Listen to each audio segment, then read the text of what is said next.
Hey YouTube, I'm here again, and today I want to talk about some videos I watched last night, and it's mostly on Bering. I like Bering. I think he's a very smart and logical thinking person. He understands the definition of subjective and objective when you're talking about feminism and masculinity and all this other idea of the gender equality.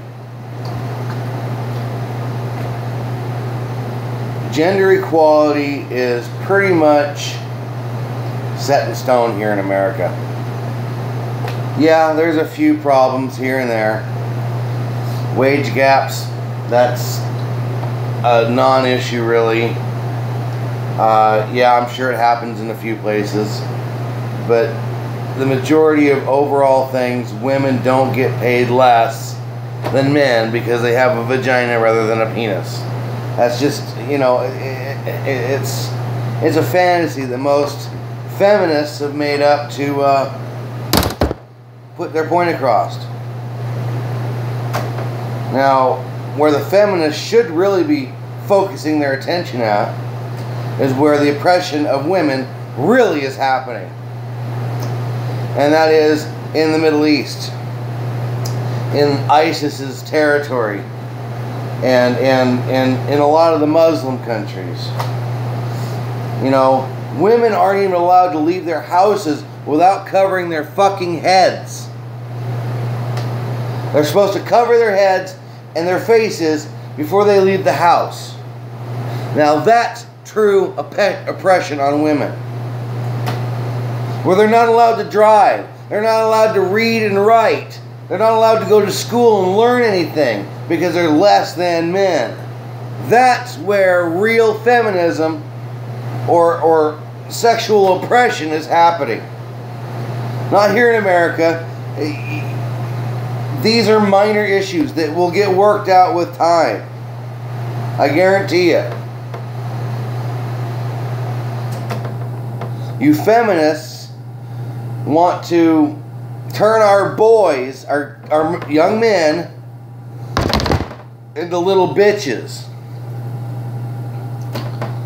You women here in America almost have too much power already.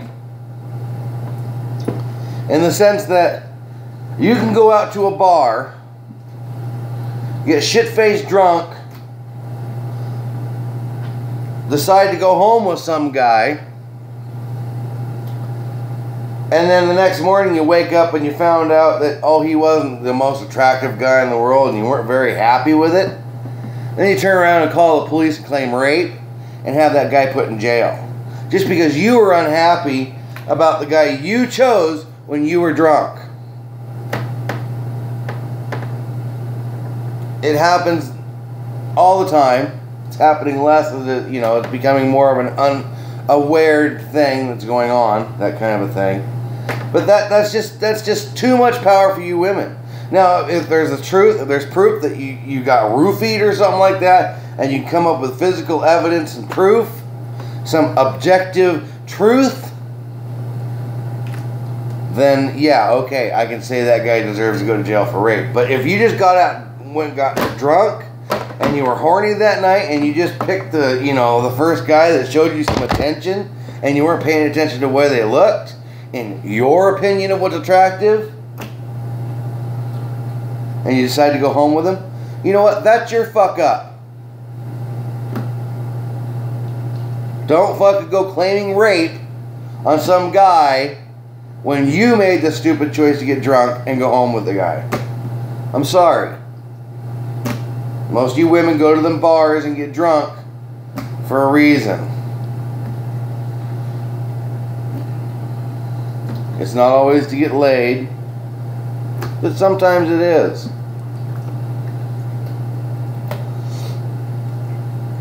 And something else about you women that you should be really, really, really proud about is there's one thing that you can do that us men will never be able to do. At least not physically originally as we're born as men. And that's have babies.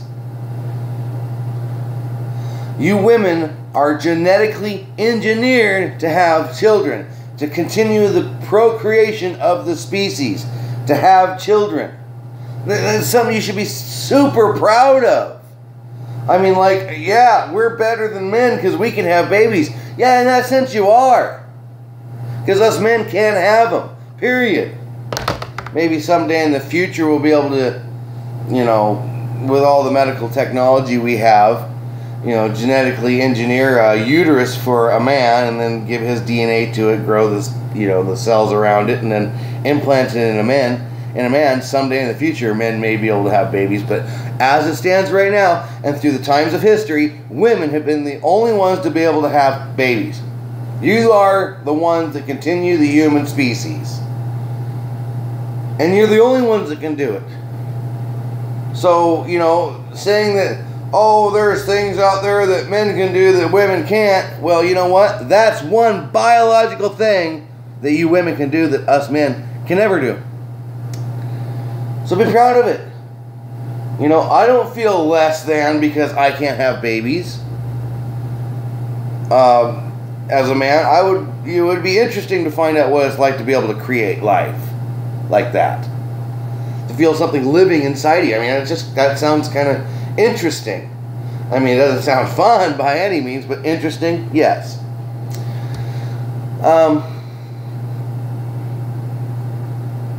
I think most of the feminists in the country that have feelings about feminists and want to talk about feminists just want to berate somebody, want to, you know, get their feelings or their thoughts out, you know, and sometimes the thoughts are good and sometimes the thoughts are stupid.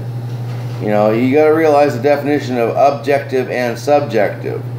Objective comes from the word object, which is a physical thing, something you can touch and hold and actually observe. Subjective comes from subjects like math or science or reading or writing. You cannot physically observe math. The concept, the idea of math. You can see a math problem, you can see numbers written down on paper, but the idea, the concept of math, it's like, how would I put this? The best way to explain it. A book is an objective thing. It is a physical object you can look at. But writing or stories, those are subject. They depend on the individual to interpret them. So to say a story means one thing to another person, you cannot say. But you can say that book looks the same to that other person because it's an object. It's a physical object that's unless he's like colorblind or, you know, his eyes are screwed up somehow, then that's, you know, and in truth, everything is subjective because how do you really know that there's anybody else out there other than yourself? You can't. They could all be figments of your own imagination, and this could be all a huge dream that we're in. So to spew out a bunch of subjective opinions and not objective facts, you're just spinning your wheels and not getting anywhere. It's pointless. Why? Why would you want to do something like that? You know, and you feminists, if you really want somebody to yell and scream and bitch at, go bitch at ISIS. And all the extremist Islamic communities that are over there in in the Middle East. They're the ones that are truly being oppressive to women. I mean, to say a woman has to cover her face except for her eyes when she goes out, otherwise she'll be stoned to death. And another one of the things is there has to be another male witness around to prove rape. I mean, come on. Fuck. Rape kit, physical scientific evidence, tears in the vagina. Those are the kind of things, semen that's left in the body. Those are the kind of things that are physical evidence that a doctor can actually say, yeah, definitively, you were raped. But, you know, in Syria and Afghanistan and lots of places in the Middle East, if you say you were raped, you wouldn't be able to prove it with semen inside of you. You wouldn't be able to prove it with vaginal rips and tears. You'd have to fucking have another man there willing to say, yeah, she was raped by him. That's where the big problems are at. So I agree with you, Barry. People out there are idiots. They don't know what they're talking about. So, anyways, guys, like, share, and subscribe. Thanks for watching, and you guys have a great day.